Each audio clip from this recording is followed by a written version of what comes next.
শাহবাগে শিক্ষকদের আন্দোলনে জলকামান ও কাঁদানে গ্যাস নিক্ষেপ। জাতীয়করণের দাবিতে স্বতন্ত্র ইবতেদায়ী মাদ্রাসা শিক্ষকদের আন্দোলনে লাঠিপেটা করেছে পুলিশ। তাদের ছত্রভঙ্গ করতে জলকামান ও কাঁদানে গ্যাস নিক্ষেপ করা হয়েছে।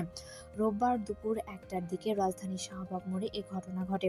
জলকামান নিক্ষেপ করলেও রাস্তা থেকে সরে যাননি শিক্ষকরা। পুলিশ চারুকলার মোড়ে ব্যারিকেড দিয়ে রেখেছে, কাউকে শাহবাগের দিকে যেতে দিচ্ছে না। অন্যদিকে শিক্ষকরা রাস্তায় বসে পড়েছেন।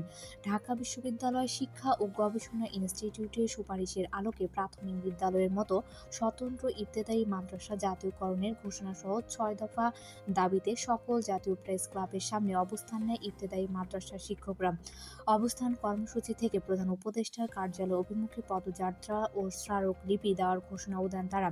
এরপর তারা জাতীয় প্রেস ক্লাব থেকে ঢাকা বিশ্ববিদ্যালয়ের ভেতর দিয়ে শাহবাগ থানার সামনে পৌঁছালে পুলিশ জলকামান নিক্ষেপ করে। এরপর দুটি সাউন্ড গ্রেনেড নিক্ষেপ করা হয়।